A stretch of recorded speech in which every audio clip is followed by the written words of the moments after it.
Out comedian, actor, writer, and radio personality Keith Price is my guest host today. As they say, when the cat's away, the mice will play. This is the Focus Group. It's the savvy side of 9 to 5. Listen. Bueller. Laugh. And learn. Negotiation. This is what you do in business. This is the Focus Group with Tim Bennett. Staunch. And John Nash. Keep your clothes looking neat and clean. We're all business. Except when we're not. Welcome to the Focus Group. John Nash here. It's Wednesday, the 29th, and as I said, the cat's away, the mice will play. And that means Tim is not with me today, but I am very, very, very lucky and fortunate to have a good friend of ours from our old OutQ family join me on set as my co-host today. You love him, you know him. It's none other than Mr. Keith Price. Hello. Look, Hello, we darling. even have a chyron for Look you. at Comedian, that. actor, writer, and radio Personality. And in the booth, we have Steve and Garrett. We Hi, have Steve Garrett and on audio, and we Garrett. have Steve on video. Steve's going to switch it up. See how he does it with Keith Price? look at this. KeithPriceComic.com. Wow. Or your tagline. Look at that. These You guys are so fancy here. Well, these guys, without this team, we don't go out to the magic of the world. We don't bring our magic to the world, is the way I should say that. That's all right. Hey, FocusGroupRadio.com is the only URL you need to find out everything about me, Tim, the show. All our media is there, including our Tuesday podcast on Button. We want to thank everybody for subscribing, liking, and downloading that. We're having a lot of fun with it, so you can check it out there. And if you want to talk to Keith, he's live here in studio. Do not hesitate to call 877-962-6846. Garrett will take your call. He's very polite on the phone. Always Garrett is extremely always polite. He is. He was always polite. I remember back in the days. You remember Garrett? Yes. I We remember were Garrett. office mates for a while, right? Yes. Yeah. Whoa. Wait a minute. Seriously? Yeah. Yeah, we kind of, like, his show was ending. He'd, like, last hour after a show, he'd be there, and as I came in, kind of Yeah. thing. So the booths were catty corners. So OutQ was here, and Opie and Anthony were like down the hall. No, I wasn't with them. I was with Jay Thomas. Oh, you were with Jay And Thomas. he was up on the second floor with all of us in the corner where we, this is like the pit area. It was like, there were folks. Well, put him from over the there. Channels. Yeah. Well, that's kind of how they treat you. You're in the corner. Put him over there. But it was nice. We had a window office and everything, and then he quickly moved us out of there. Yeah. It was great, though. Just a moment. So, on our show, Garrett tends to relate more to Tim. Maybe relate's not the best word, but he aligns. There we go. He aligns with him more. All right. So he's your sworn enemy is what I'm getting. So, Keith, Look out for you. what have you been up to lately? Let everybody know. Oh my gosh. All right. Well, I have been slowly returning back to comedy and getting up and doing gigs again. And that's been a lot of fun because I've been very angry. The world has me very angry. And then I've also just been... pause there for a second. Yeah. Is that a requirement for great stand-up or You know for what? best stand-up? I have to say, I was saying this earlier off mic, that I have become that comedian that, of course you see me sitting here now with giving you zebra print, which looks fabulous on camera. It does, actually. How you doing? Very shiny. Isn't it shiny and perfect? These are like my new red carpet looks because I've been doing a lot of red carpet stuff. But I've been maintaining my podcast, which has, finally I got it on Spotify a couple of months ago. And that's Keith Price's Curtain Call, in case you don't know. Where's my chyron? No, I'm just kidding. Where is my chyron? But I've been doing I've been working on my podcast, and then I've also been, because as an entertainer, you have to do lots of things in order to kind of maintain some sort of a lifestyle. So I've also been working as a tour guide. I've been doing tours downtown for City Ramblers, which has been fun. Walking tours are always a lot of fun because cardio, and because we do need, and it's fun because you get to kind of create this whole experience for people and then do it again. So it's like a really good acting performance. exercise. It's a total performance. And So you get that's to give fun. it over and over and over and refine it and get it better. And find things that are new, which is really kind of fun for that. And then I'm also doing retail part-time retail because we got to work, yay. And then at the same time, I'm still trying to be consistently creative, which is hard because those other elements are taking so much of my time that it's hard for me to sit down and write the things that I really want to write.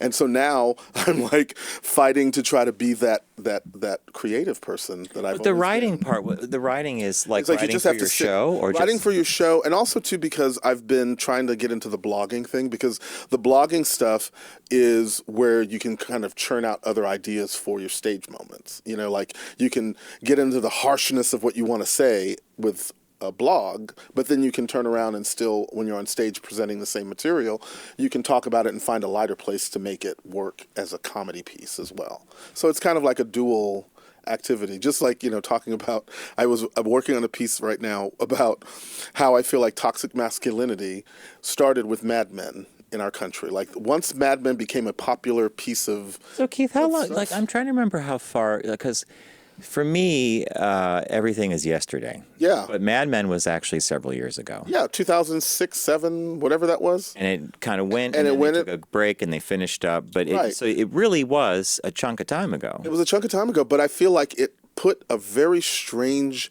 kernel in the minds of, and I hate to say this because I know people will get upset, but of straight white men. Straight white men, for the longest time, have felt whatever they've been feeling, allegedly.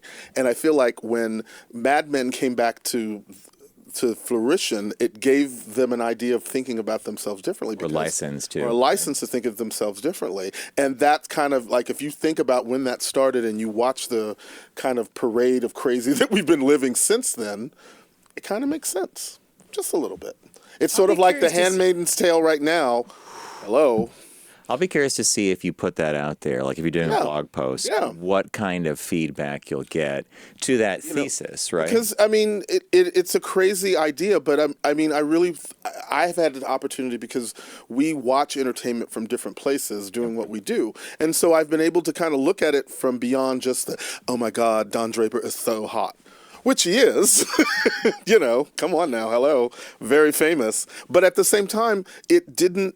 There's a undertone to that people don't necessarily pick up right away, and it kind of like stays with them. And I noticed that right away, like with the drinking and the smoking and the way that they talk to women, the way they talk to the black people, they talk to the Latinos, like the way that lifestyle allowed them to be in charge. I feel like that's kind of what we're dealing with right now. But that's just the view. I'm just saying. Because I'm sitting here in a zebra printed, vest that's shiny. So who's going to really listen to me say that kind of stuff? But that's what I feel sometimes. But now I have to find a way to say that and make people laugh. So where are you going to end up? Like, where would you do stand up? Where, like downtown? I would do stuff like I do workouts sometimes at the Duplex a lot on the Wednesday nights. With that, suddenly stand up with what used to be our Poppy Kramer. And then I also try to like gig around. Like it's a little harder for me because I'm just not into that being out till 2 a.m. in a nightclub. Is that what it really takes, though? There's a lot more of that. I mean, and I kind of was able to circumvent a lot of that, but I'm going to have to kind of play a little of that game now if I want to kind of be seen because, again, I'm not your average comedian, and I'm not the same type that you expect. It's like, yes, I'm a big gay guy, and yes, I'm a black guy, and yes, I can bring all of that into a conversation, but I'm also Latino, so I have that essence to bring into a conversation, It's like I'm also human, so I have that to bring into it as well. You could flip it all around and start with that one. You know what I'm saying? But that's not what people yeah. see right away. Go figure. They don't even think of you as human. They don't even think of you as I didn't even know you had Latino. Yeah, my parents were both from Honduras. I'm a first-generation American, actually. Wow. I want to be in America. So, you reconstituted yourself. Yeah. And for some of our listeners who may not know, we all shared airtime on OutQ, which was a Sirius XM satellite We had a great time. channel, and it was a unique group of people, and even more so, I think, a very unique group of listeners. Yes. Well, I mean, Very loyal. they were very loyal. Very personable. Although a lot of y'all have not come to Keith Price's Curtain Call. do you mean for the podcast? Y'all can subscribe for a bitch. You know what I'm saying? Y'all loved it at me. But it's available on all kinds of outlets now, which is great. But Here's the thing. You'd be surprised how many people don't know we still do what we do. that's true. I got too. an email the other day from someone who said, I found you on iHeartRadio. And I'm like, found us? Was I lost? What happened? I mean, I do feel lost now and then in the current times. But and he said, I'm so glad I found you. And then his discovery journey continued. He found DNR. Mm-hmm. And They have a whole network of stuff. But now. he didn't know that because it's subscriber based, the whole bit. So What's also interesting too, I think, is that when we were allowed to exit, should I say, that's a better way of saying it. When we were allowed to exit, there was a lot of conversations about what you couldn't do after you left right away. And so that kind of feeds into, I wasn't aware. you know what I of mean? that. Yeah, Like, you guys see, we were different. well, because you came in with money, honey. That's how y'all did it. Let's be for came in with money. Let's be for real. We would in fact, we got that. The undercurrent was, the focus group guys. Oh, well, yeah, But I appreciated it because I'm like, I need to learn that game. That's how I viewed it. Other people might have been shady. I won't say who. Okay. Because we are so different. But you were, as people. but see, the difference was we were a co-produced show, Right. So we were given studio and like an assistant producer, producer, call screener, and airtime. But we bought for our clients and stuff like that. But if we weren't doing that, we would have been an employee of Sirius. And when they were wrapped it up, they were wrapped it up. but I'm shocked that you actually would have had some kind of constraint on what you were doing. Well, you have a window of time of the things that you can and can't say when you leave. When you sign that severance agreement, it's like there's certain things that you can't say, or they would have asked for your money back, or you couldn't, when you're doing your next venture, you had to be a 6-month window of time between the time that you were doing it and advertising. So that better have been a long severance package because it wasn't awful. Could have been longer. Yeah, and you also got health benefits? Up until the end of those. Okay. And then it was a dog-eat-dog world. And then welcome to the world of being an individual without a group and buying into a healthcare. system. And now you're at your bronze or your silver level, and you still got to be able to cough up $6,000 or $7,000 in deductibles on top of the. Sure. So it's been great. Let's just say it's been great. Now, right before we got on, you brought up something that I was intrigued by. You were talking about former House of Representatives, Representative Aaron Schock, Republican Aaron Schock. I think was Aaron Schock from, I want to say it was Ohio, Illinois, or something, right? Something Midwest and wholesome. Hot guy. Illinois. There you go. Thank you, Garrett. See, he's on the board. Garrett, I got you, baby. Wired. He's the guy that had his office done like Downton Abbey in Washington. Everybody got what the hell's going on? It was all deep red and framed pictures. Looking like a bordello. And then he was on the cover of Men's Health magazine at one point. Looking for good and stuff. Six-pack abs. Well, now he's apparently out, but not really. That's what you were talking about. Yeah, well, he's out and about, but I don't know if he's officially out. But I just saw something on I think it was Kenneth at 212 or something. Yeah, a blog. Yeah, and how he was showing the nude pictures of Aaron Schock, and there was conversation about him at one of the hotels just a couple of weeks ago, seemingly questioning and being somewhat inappropriate around people, gay people. I don't know. My thing is that if he's walking the line as a gay man, if he's thinking about coming out of the closet, if he's not out of the closet, we have to just go ahead and own up the fact that he's hot. So he's already broken through the barrier of what he needs to do, at least to get through the gay hassle that's going to come to him because, oh my God, you were blocking us. You just did this. But we'll forgive you because you're hot. And he's hot. And that's... Well, that was what we were talking about. But that's... Body, he's tight body, he's good looking. Mm-hmm. So he's already gotten the pass card. He's got the pass card. He's going to walk into the gay community with the pass card. Thank you, guys. Oh, look, see? How you doing, Aaron? Is that one of those Aaron Schock? It says that he's the one with the sunglasses on. Yeah. Oh, my God, Garrett, you're right. Look how beautiful he is. Rocking the facial hair and a little leaner than he was in Congress. And See? I guess that's a constituent that's happy that the water project went through or something. Thank you, Representative Schock, I love you. for that permit. Yeah, you see what I'm saying? So Here he is, and he will get a pass because he's good looking. Because of what Garrett put up there. That's right. He'll get a pass for that. Whereas all of the legislation and stuff that he enacted that was anti-gay or he participated with that was anti-gay and not speaking up. Yeah. What a disservice that he's going to do to us. So now he's just going to be another hot penis in the gay community. And not as we don't have enough of those either. I don't know how everybody's I feel fatigued. Calendar summer is here. Right. So real summer starts June, 21st. I think, the equinox. Yeah, 20th or 21st. Yeah. So we're in calendar summer, and I'm already fatigued because all the headlines are screaming about Roe v. Wade. Mm-hmm. All the stuff that's barreling towards the Supreme Court. Maps come up all the time showing all the states that are doing these horrific laws to chisel away at it. And it's all because of people like him. And the license that seems to have been given to those in Washington. So I'm already turning off the TV. Yeah. Because I know the only way to change this is voting, and that ain't happening till November. Exactly. But then the question becomes then, and I said this earlier, it's so what are we all waiting for to have happen at this point? As a regular citizen, the only thing we really can do is technically vote. Well, so for those of us who have voted and for those of us who have enacted these people in Congress to do all of this work, that they're they're all standing around looking at each other going, should we? I don't know. We could.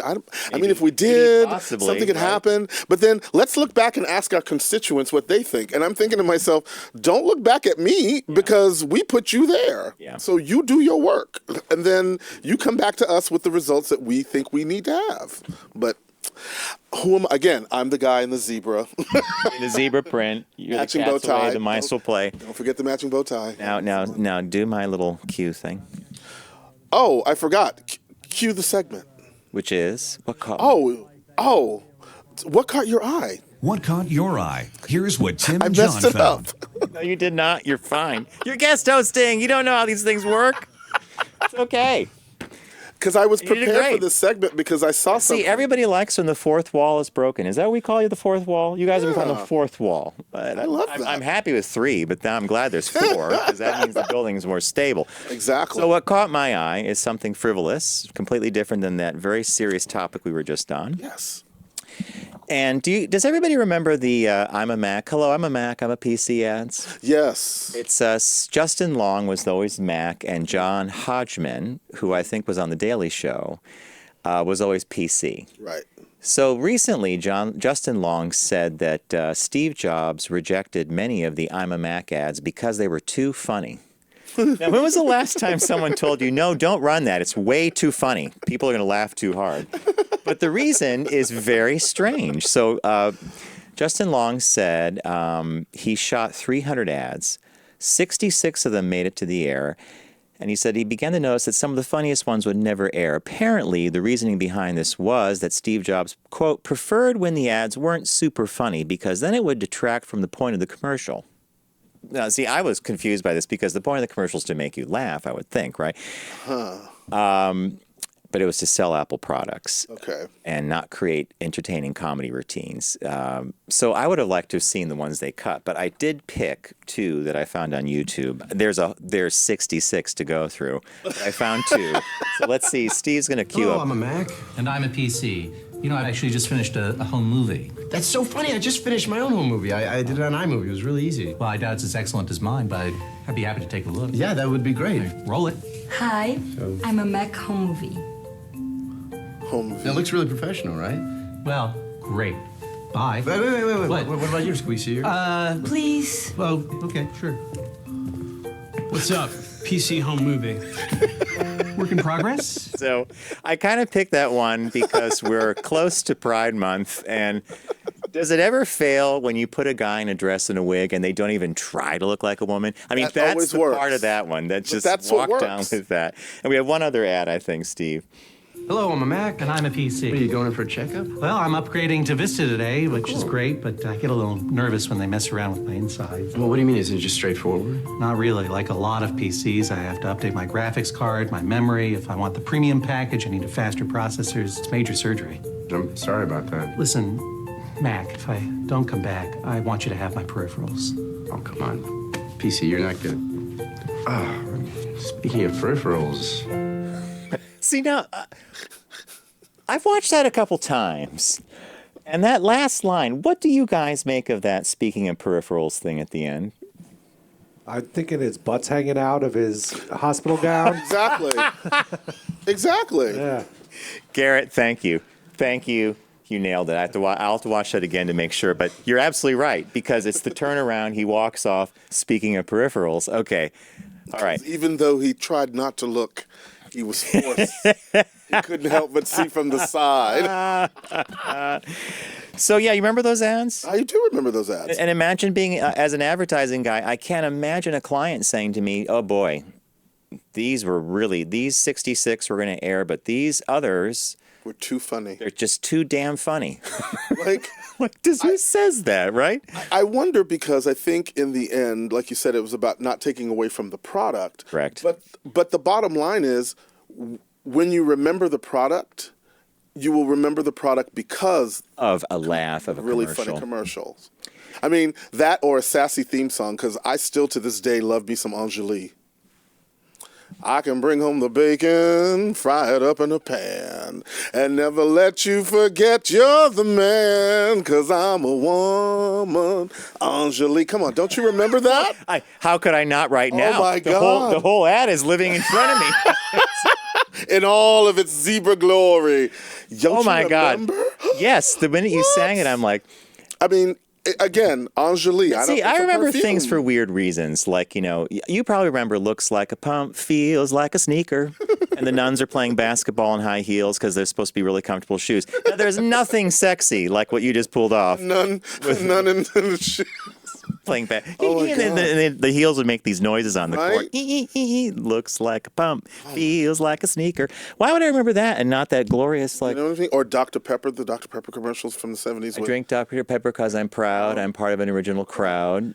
And if you look around each day, I'm sure you'll find... Well, and if you look around each day, there seems to be a Dr. Pepper craze. Oh, yeah, I'm... See, again... Or the sugar-free Dr. Pepper commercial. People don't remember that one. Well, no. I didn't even know there was a sugar-free Dr. Pepper. With the blue can and the dark blue label. Sugar-free Dr. Pepper tastes fattening, but it's not. How can anything sugar taste sugarful? How the great taste this one's got. Sugar-free Dr. Pepper tastes fattening, but it's not. Yeah, that's the tack. But it's like, how can it taste... Have so many calories, taste like such a lot. How so few calories, taste like such a lot. Sugar-free Dr. Pepper, tastes fattening, but it's not. And folks, the show is officially off the rails.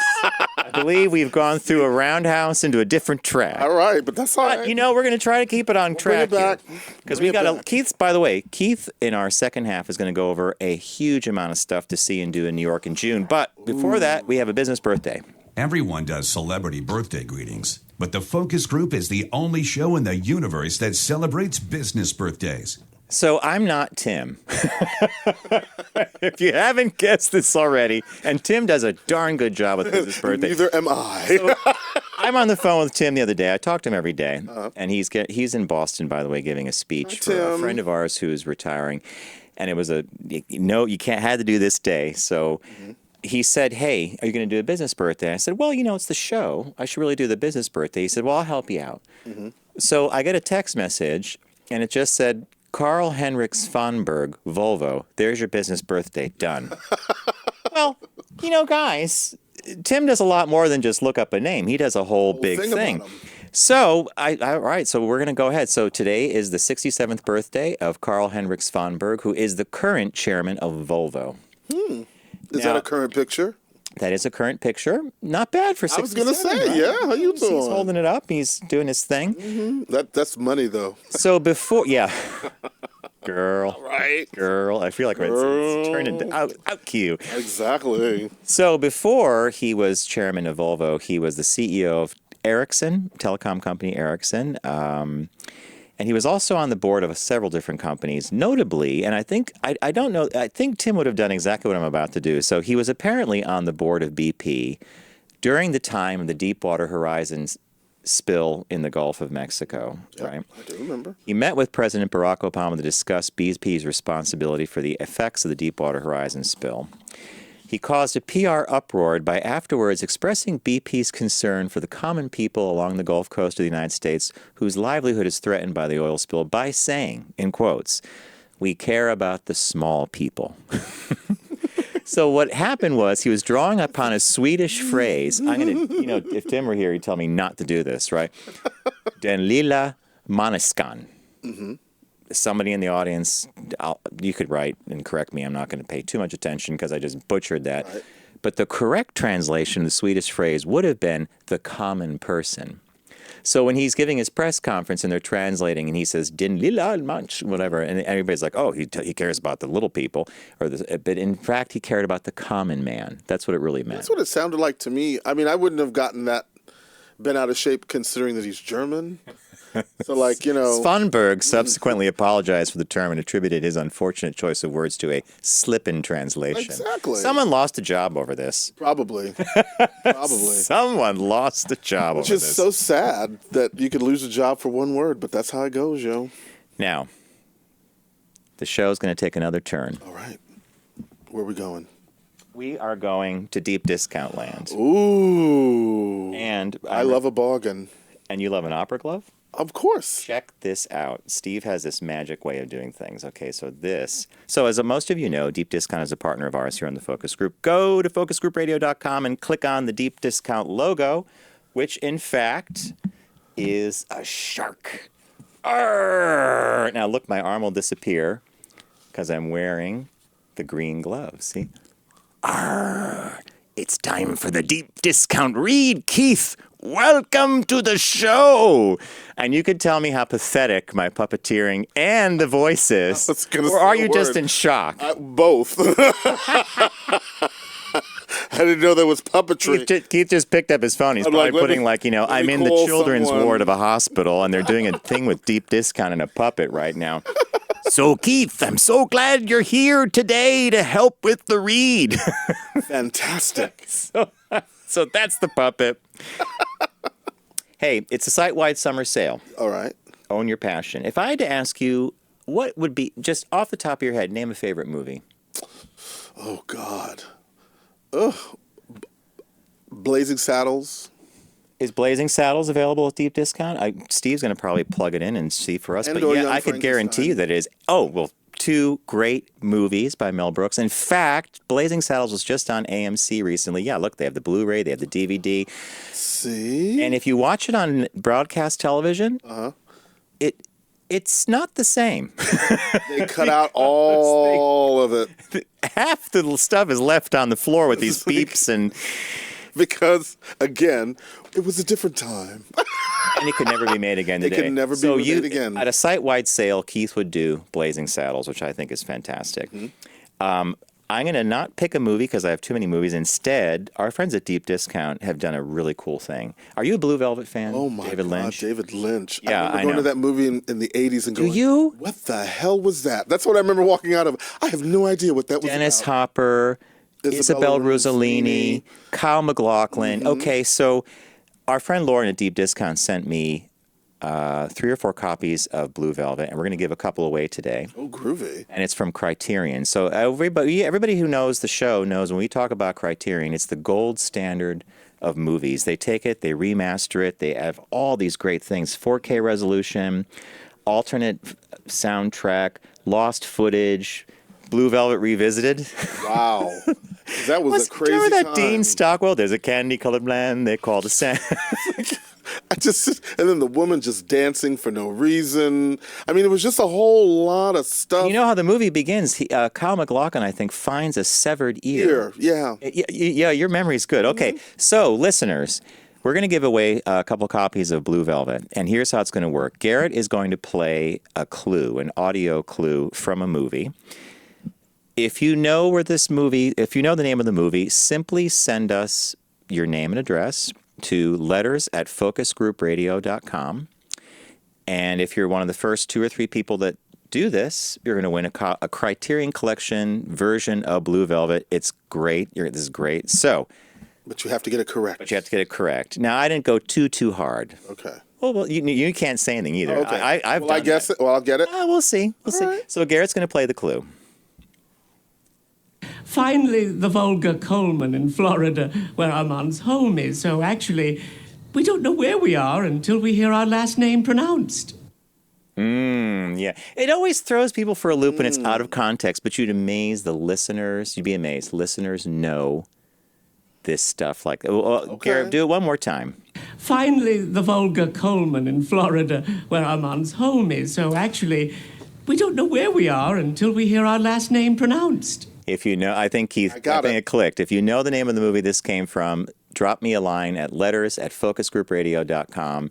And if you're one of the first couple people who do that, you're going to get your own copy of Blue Velvet, courtesy of Deep Discount, and, of course, Criterion, the gold standard. I wonder, I was feeling like I was going to do a bonus round. I was watching, I was going to have Sharky do a line from a movie I just watched. And then I thought better of it. Okay. So, yeah. And you know what? Yeah. You know why that's a good decision? I just looked over to the booth, and there's a smile. It's like, okay, yeah. Pop it, yeah. If there's a show to do it, this is the show. All right, bonus round. If you get, and I'm going to do it in Sharky's voice, right? So it goes like this. What we have here, you see, is a failure to communicate. So Sharky's a pirate too, huh?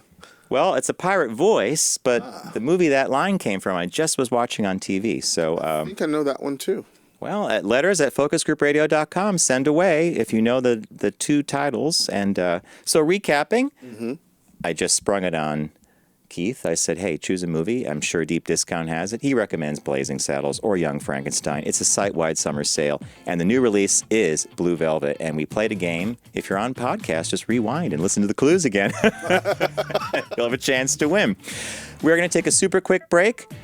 But before that, Garrett. Thanks, Deep Discount. Yeah, there's all the routines. Everything's sort of. It's my zebra thing that's throwing everybody off. You're mesmerized, aren't you? Look at it. It is hypnotic. I think hypnotic is the word. All right, we're going to take a super quick break. When we return, Keith is going to be going over some fantastic stuff to do in the city if you're here for World Pride. And if you're just a citizen of the city or in the boroughs, come on in and see some of the stuff you're talking about. We'll be right back after this break. You're listening to The Focus Group with Tim and John. Learn more at focusgroupradio.com.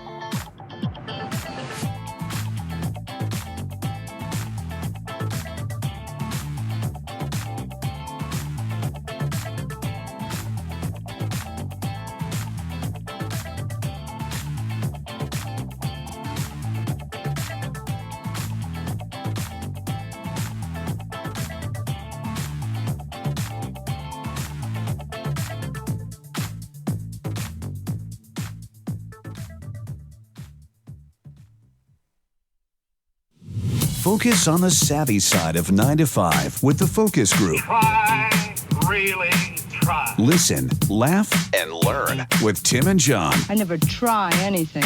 I just do it. Welcome back to the Focus Group. John Nash with guest host Keith Price, Hello. out comedian, actor, writer, and radio personality writ large.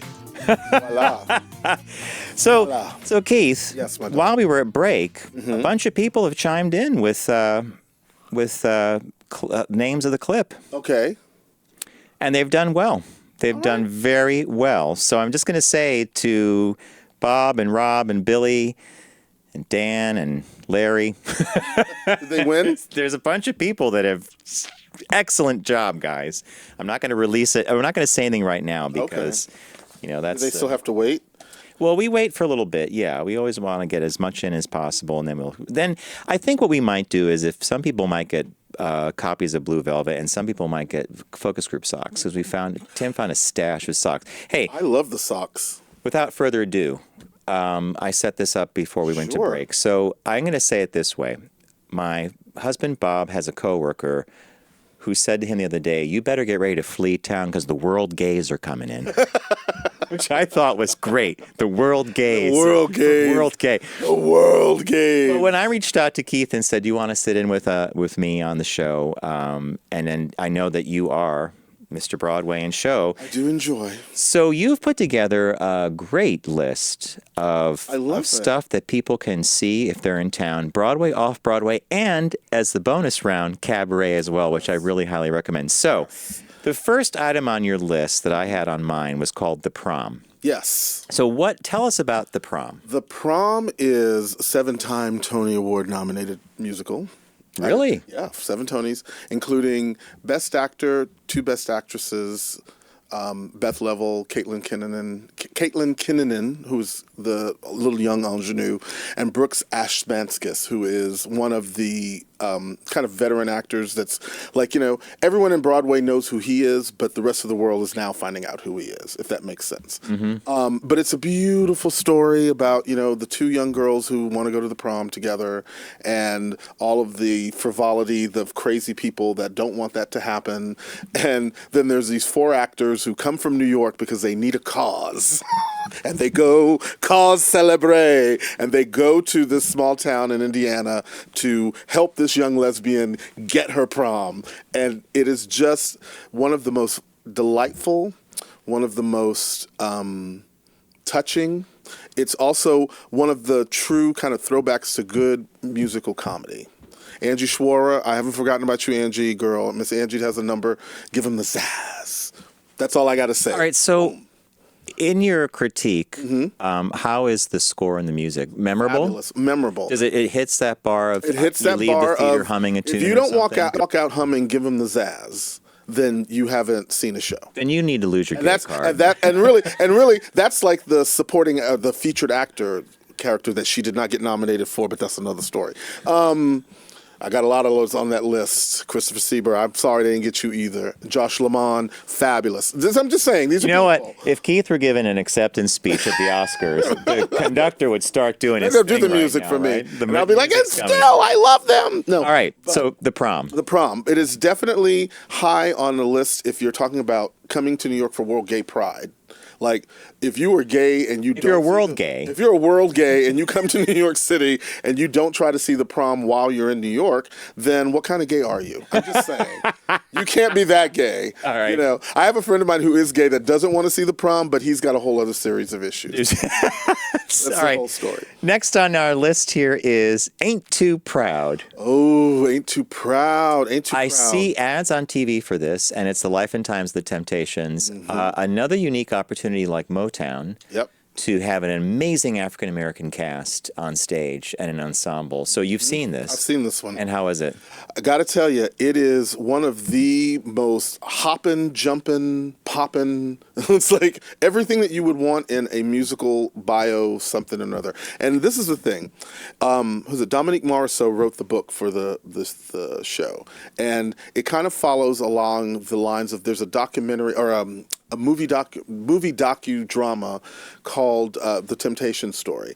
And it kind of follows that path of that story. Okay. And it is high drama, honey. They give you all the ups and downs, as well as the most insane amount of talent on that stage. I am telling you. Could I ask you a weird question? Maybe not so weird. What do you think the average age of an actor is in Ain't Too Proud? Couldn't probably be anywhere between 25 and 30 to 33. But you really are narrowing that range. Well, because I mean, don't get me wrong. Derek Baskins is a little bit out of the age range, and he's the lead that got nominated for lead actor. But he's older than a lot of the people in the cast. Like, there's at least a 10-year difference between him and the other folks. I mean, but those kids are like in their dancing, singing primes, just like the actual people. Which leads me to dovetail onto that point. Yeah. Is there a dancing, singing prime? Whew. I think there is. I mean, I think as you get older, you slow down maybe a little bit. Like, some of the great dancers of the world will tell you that they can't kick and carry on like that, but they still have their rhythm and they still have their essence. But like in terms of physical, but the sheer physical nature of the kind of dance that I saw in Ain't Too Proud, Sergio Trujillo is the choreographer nominated for Tony. If they like that dancing, I was exhausted after the second or third number. So I kept, and I'm just watching. Wow. You know what I mean? I'm just sitting my big behind watching. So to see them carry on the way that those kids carrying on that stage, it's just It was mind-blowing. I tell you, that would have been a fascinating casting to watch. Oh, my gosh. Because I wonder, they probably had a range of super talented people, and then to narrow that down. And, the cast that they have, in that cast right now, there's a young man, Jeremy Pope, who's nominated for featured actor in a musical. Jeremy Pope and Ephraim Sykes. And Jeremy Pope also is nominated for a play that's closed called Choir Boy. I remember Choir Boy, yeah. And he was in that play, and he got nominated for lead actor in a play in that show. Some of these performers are so talented. They're doing it. And what a prime time. All right, next up is a one I had never heard of called Hadestown. Hadestown is the... It's dark and grim. It's dark and grim. It takes place in hell, so there you go. The story of Persephone and it's like they've zhuzhed up the Greek telling of that story. And Greek myth. And it is, I've not yet had a chance to see this, although I have met a lot of the folks like the choreographer, David Newman. And it's a musical. And the woman... Why do the minute I see this, I think to myself, the demon barber of Fleet Yes, Street. exactly. It's like Sweeney Todd Well, it's kind of that kind of, it's heaven and hell, the battle between, and David Newman, who's a choreographer, who's nominated, and Andre DeShields nominated as well. I think the leads in that show oh my God, I'm doing this off the top of my head because we couldn't print. Well, it's amazing you're doing off the top of your head. Mitchell, oh my God, she's Andrea Gray. That's it, Gray, and Ava Noblezada, and Patrick Page. Anyway, Mr. Page, you know who you are. And this cast, though, the show itself it started off in the lower portions of the New York Theater Workshop area, and it was something that went to Toronto, had a whole so they worked it, went to London, had a whole change, and then brought it from London here. What we're seeing now is the London cast. And Anais Mitchell, who wrote the book, music, and the lyrics for that show, she is like one of the few women that's ever been nominated for that particular, has had that role as both the book writer as well as the music and lyrics. And interesting. So she's kind of a thing. Up. And like the first person to ever actually win the Tony for music and lyrics as a woman was just recently was Cyndi Lauper for Kinky Boots. That's the last time that's happened. That a woman has won for both. And I think last, and so you've not seen this, but you want to see it. I want to see this. This is on my list of things to see. And it should be on the list of the world gays. Exactly, because it's and again, for the world gays who love the theater, because we have to have that addendum, that's going to be the show that probably is going to walk away with the most Tonys. Wow, okay. Next up, we have Be More Chill. Be More Chill. Be More Chill So I cannot even figure out what Be More Chill is from the poster, but I'm assuming it's about a teenager. It's a teen-driven story. It's based on a book. See, I have those in my notes. I didn't have his name, remember, but it was the music and lyrics by a man named Joe Iconis, who has a whole downtown reputation. Everyone downtown knows him. He is like the musical genius of the downtown area. And so this, having made the mark to get to Broadway now with Be More Chill, is a huge, huge feat for him because he's got such a wonderful library of songs and music that people are dying to sing. It's like, you know what I mean? In his shows and just in his cadre of things. And it's great because he has another show that's going to be going off Broadway this summer, but it'll be later on after Pride that they're going to start doing called The Broadway Bounty Hunter with Annie Golden from Orange is the New Black. Yeah. She's the silent woman, and she's going to be the lead. He wrote that show basically. So what is Be More Chill about? Be More Chill is one of those teen stories about the kids who there's a music that they listen to with their headphones, and it's what it creates for them, the mood that they have, and how they interact with each other. It's kind of like. So it's like the earbuds go in, they're in their own world. They're in their world. Somehow that world is articulated on stage. But it's a beautiful tale for kids to see, for the young. It's become a catch thing for a younger audience that, zeitgeist like a producer's kind of thing. But but it's really designed for a younger audience. And it is one of those shows that before it actually came to Broadway, like the number of downloads on Spotify that it had gotten Just on the music. just for the music alone was like into the millions. So in other words, it's got a good book. It's got a good story. It didn't get a lot of love for the Tonys, but I think it's going to be one of those stories that a lot of the Tony critics didn't love it, but the rest of the population Liked will. it. And that'll kind of buoy it through the rest of the All right. season. Now, this next one, the last two, I'm curious to see what you say about. Mm-hmm. So the first one's Pretty Woman, and of course that is based on the movie with Julia Roberts and Richard Gere. Richard Gere with Andy Carl and Samantha Barks. But is it literally like a The thing is, in the age of the Me Too, everyone has to kind of temper these stories that involve the man saving the woman. The hooker with the heart of gold. They have to temper those stories. Hooker with a heart of gold. You That's got to what it is, temper the yeah. stories a little bit. But Samantha Barks does a magnificent job in that role as Vivi, I believe her name is Vivian, and Andy Carl playing the Richard Gere role, phenomenal. How old is the male lead, do you think? Andy Carl is probably 40. Oh, so they really are casting They kind of cast it close to He's a businessman. He's got a Yes. career, more like the movie. And he plays it and those of you who know Andy Carl know that he's a big giant goofball in general. And so watching him play this kind of like square character for me is fun, just because. And then, of course, the supporting cast, Eric Anderson, who I think got robbed this year from the Tonys, because as a featured actor, he really does drive a lot of the movement for the story. Orfeh, my girl Orfeh, she should have been nominated because, again, killer range, killer song. One song, you come out, you blow it out of the water. That's what people come to see. And so I feel like, and then of course she has a really great character as well. But I think that they suffered from the fact that they started back in August and they've survived. And they've survived. And then all of these other shows that we've talked about are shows that dropped like within the last 6 weeks. So those shows got all the attention when it came time for nominations, and the show that's been open kind of got ignored. So wow, and the last on this like movie to musical route is Beetlejuice. Beetlejuice, yeah, I just saw that last night. Yeah, Keith, I got to tell you, I called up this graphic, and I love what they did. So if you don't happen to be watching the video stream, you're listening to the audio. It says Beetlejuice, the musical, the musical, the musical. Because remember in the movie, you had to say his name 3 times, which I thought was really crazy. Why do I thought to myself, didn't they do this? It seems so perfectly set up to be a stage play.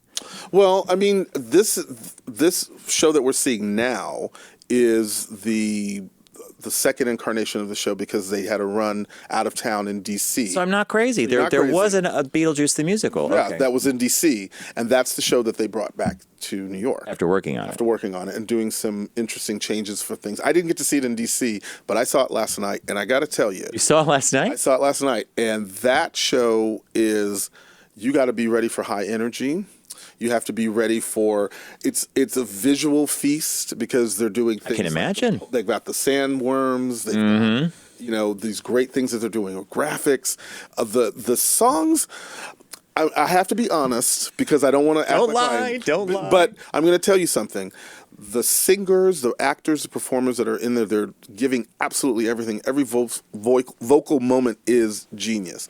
I didn't walk away with a song. That was the only thing. Everything else was fantastic, but that was the only thing about the show. I didn't get to walk away with a song. And I mean, and I vaguely remember some of it, but nothing just like, you know how some things just kick you right in the throat. Yeah. It didn't do that for me. And I felt bad because I love firing on all cylinders. And it was just it just kind of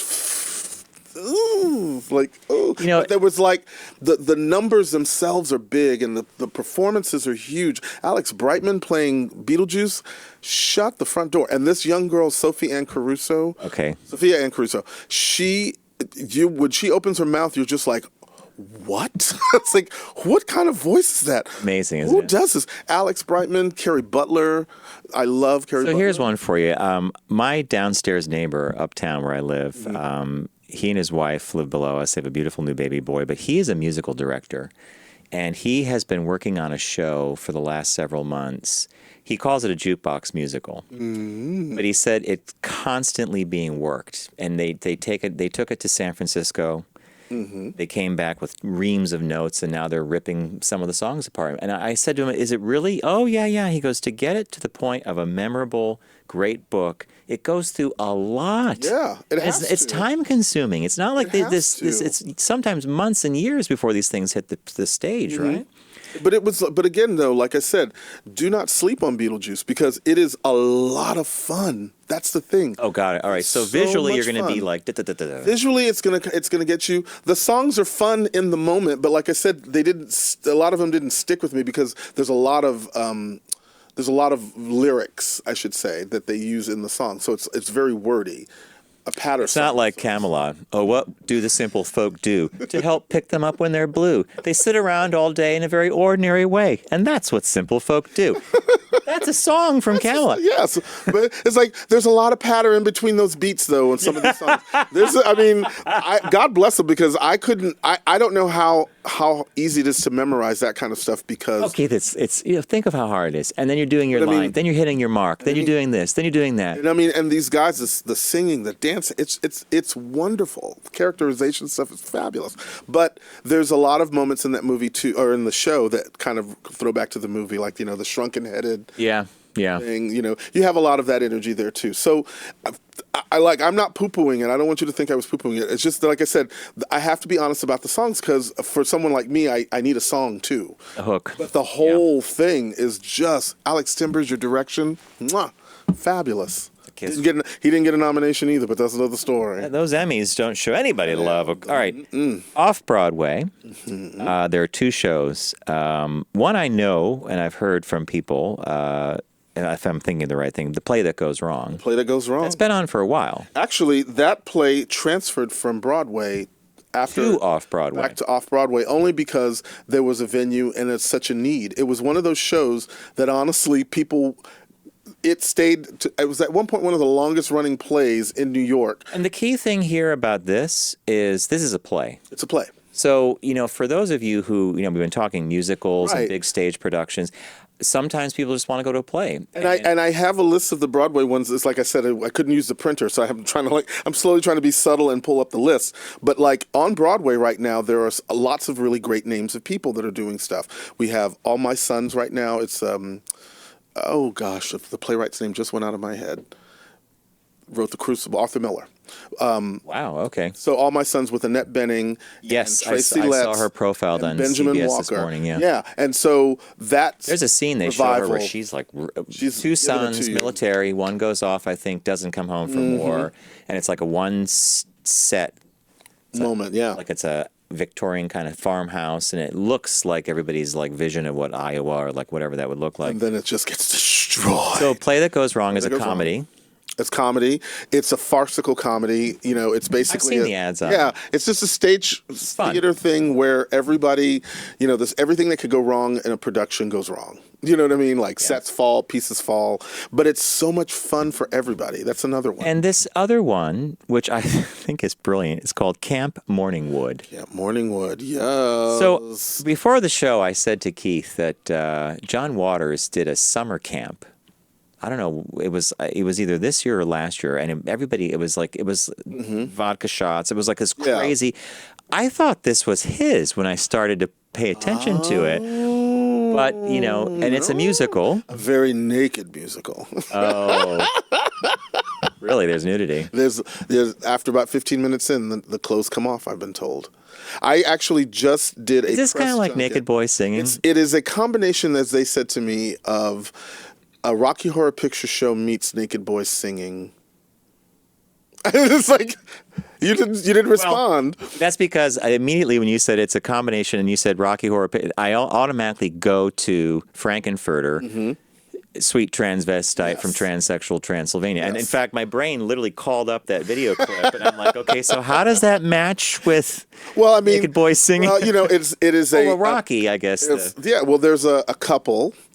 A gay couple on their drive, they wind up ending up in they're like going through issues with their relationship. So they're trying to figure out their relationship, what they're going to do, setting up exactly like Rocky Horror would set it up. Exactly, and then they end up driving somewhere and getting lost and ending up at this nudist camp. And in the middle of the nudist camp, there's a lot of Morningwood. Got it. All right. Boom. Now, and everyone, I actually, in I guess a week and a half, 2 weeks, I'll have a podcast where I've talked to everybody that was involved with the show. I had all of the actors. to remind everybody again, that podcast is Keith Price's Curtain Call. It's my Chiron! Wait, you got to be nice. You have to be nice to these guys. They push buttons. They can make things. You talk about the play that goes wrong. Right, exactly. You want to see a show that It's goes like wrong. the show that goes wrong. I mean, The bop, the boop. I tell you, Garrett and Steve are very patient. They put up with the puppet. They put up with a lot of things. So and then they tell you after the show, it was a great show. And then they'll say, especially the puppet part. Yeah, I put that up there. Some of your many famous faces. All right, some of the controversial wrapping up ones, too. because we're running out of time. Oh, no. We're okay. We're running out, but we're okay. It's All right. balancing act. Good or bad? Cabaret. Cabaret. Keith has done everybody a huge favor by mentioning, I think it's 3 shows. Yes. 54 Below. Yes, 54 Below. Laura Feinstein's 54 Below. Feinstein's 54 Below. Laura Osnes and Tony Yazbek. Yes. And they're doing songs by Gershwin and more. Yes. Now, if you've never been to Feinstein's 54 Have Below, you been? yes. Okay. I saw Cheetah Rivera perform there. Yes. We were literally 4 rows from the stage. She's 80-something. She came electric, out and baby. she put on one hell of it was fun. I mean, I can't. And she doesn't dance the way she probably would have years ago. She moves, but she's not. But you know Mm-hmm. her voice. She has a presence, and she involved the whole band. And you know, I'm lighting up talking about it because I don't get to see a lot of shows or cabaret, but there's something magical about cabaret, which I'm glad you included. You're the classic example of what I try to explain to people. Why, if you are a theater fan and you're coming to New York City and you're planning to do like theater runs and all that kind of stuff, that you really should stop and see what's happening at Feinstein's 54 Below or at the Green Room 42, which is another space, and see who's there. Because if you're a real fan of the theater, you will find out that like a lot of your favorite people are doing shows. Like Cheetah Rivera is somebody that she's actually doing a round of shows there right now, soon coming up actually. But like during the month of Pride, it's like this is like another example of something else that is different, but yet still has that same kind of appeal. And if you're, like I said, if you're a fan of the person that's performing, you're going to get to see them do stuff in a way that they want to do. You know what I'm saying? Like they don't have to be doing a script on Broadway or a I feel musical thing. super lucky that I saw Bobby Short at the Carlisle before he retired and then passed away. And it was actually a very close. God bless him that he got to do what he loved all the way up until the end. Marilyn May, we've interviewed her on the show. The absolute most. But she's got a voice the size of a stadium. Well, I love me some Marilyn May. But she holds a room. That's it. She captivates the audience. She's intimate and her voice is beautiful. And what Keith and I are talking about, the Carlisle was where Bobby Short was, and Marilyn May, I saw it. She was in our studio. We also saw her at Feinstein's 54 Below. What is Green Room? The Green Room 42 is one of the newer spaces that's in the Yotel Hotel. I know exactly what you're talking about. Right on What a strange corner that It's is. an odd corner, 42nd and like 10th. It's the exit of the Lincoln Tunnel. And you're right there. Ba-boom. Cabaret by the tunnel. And the Yotel is a place you sleep in a tube. It's kind of like the movie Sleeper with Woody Allen. It's really small space. Wow, okay. But that cabaret room is the latest that has been available to performing artists, and they have really come to love that space because there's a little bit difference. State of the art. The food is fabulous. The cover doesn't usually fluctuate more than $25 per person. It's just, and it is, it's another space to enjoy your favorite artists if you are someone who's coming to New York. Have you been there? I've been there before. As a matter of fact, June 15th, I believe it is. It's on my thing, but you'll go to her website.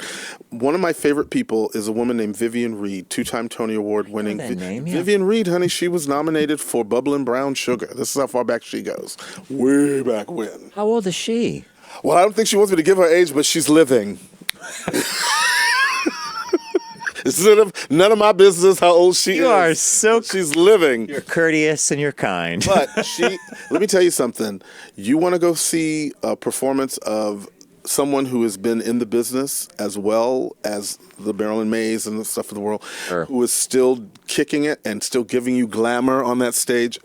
Honey, Miss Vivian Reed is Agree, fabulous. though, that it's a rarefied crowd? It is. And that it's getting smaller, and I'm not sure who these new voices are that might come to fill the gaps. Yeah. It's a very interesting time, too, that there's not a lot of singers like that. That's what, when we interviewed Marilyn Maye, she said that. She said that the world she came out of fostered and created and really just that talent, but now it's so competitive. You got to fill the room. You have to guarantee your seats. If you don't have enough followers on your Twitter, they don't want to hire you. If you don't have enough Facebook friends or likes, or likes. My favorite thing in the world is likes on Facebook. I like toothpaste.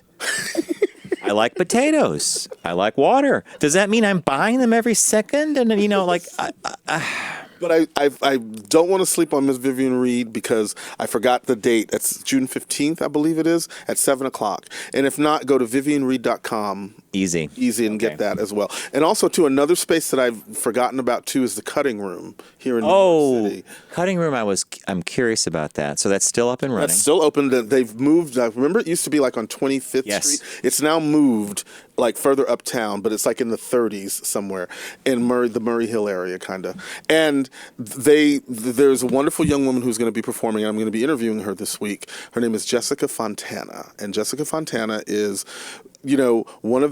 she's one of those people who I've come to get to know and just love. How old is she? She is ingenue-ish. That's our big thing. Okay. She's probably late. Oh, I got to stop this. I'm asking all these age questions. All up in her business. How old is she? How old is she? All up in your business, Jessica. Anyway, but she's going to be doing a show at the Cutting Room on the 11th and I believe the 17th. Are you talking about like an hour and 20 minutes set? 20-minute set. And that's a lot of work. And she's one of those actresses like Laura Osnes, who we mentioned earlier. She's kind of in that same category of actresses that are, soprano-like, and they can sing and do all of these things, and very ingenue-ish, like young and cute and pert and fabulous, and they can sing and do all of these wonderful things, and she's one of them, and it's really great because I got to meet her, and then it turns out her husband, y'all, is nominated for a Tony for Tootsie. Wow. Not that takes anything away from her as a talent, but it helped me get to meet him. Because I met her first. 5 stars. That, like on Amazon, it's a 5-star review. I met the husband. All right, we got to wrap up. Let everybody know where they can find everything about the fabulous Keith Price. They can come to my website, keithpricecomic.com, or if they want to know more about the podcast, keithpricecurtaincall.com. Actually goes to the same place, but that's because I've learned how to do that. And I've learned how to work that damn techno Connecting stuff. URLs. Exactly, baby. Very modern. You're going to end up in the same spot. Very modern. That's where you can go to find out more about that. You can find out about the latest podcasts. I have a blog, kpcurtaincall.com. You can go there and see the list. It's all connected to everything. Well, a very, very big thank you for sitting in today with me on the show. For having me. Everybody, I hope you enjoyed Mr. Keith Price. You will be back. Yes. Now, did you tell them what the winners, the quotes No, that comes later. That comes later. They don't get to know until later. But a lot of people guessed it correctly. So, all right. Big thank you to Garrett and Steve. Thanks, guys. Welcome to calendar summer. You know me and the calendar. I'm like, it's the 5th week of the 4th week of the 5th month of the new year. Tim bust my ass on this one. A big thank you to Deep Discount. Thank you to them today for letting us give away copies of this week's release, Blue Velvet on Criterion Collection. And it's the site-wide sale. So Sharky Says, the puppet, which people seem to love it, or maybe they actually hate it. You know what? They'll get over it. They'll go on with you. Will do. You know what? You are darn right about that. If I want to do the puppet, it's my show. That's right. Anyway, thank you to Deep Discount. As Tim likes to say, or he likes to sometimes not say it correctly, don't text and drive, arrive alive. And see, we even created this little graphic for him. Thanks, everyone. We'll see you in the new week. It's The Focus Group with Tim Bennett and John Nash. Accessible on all platforms. Subscribe, like, and rate us on your platform of choice. Learn more at focusgroupradio.com. That was a stunning focus group.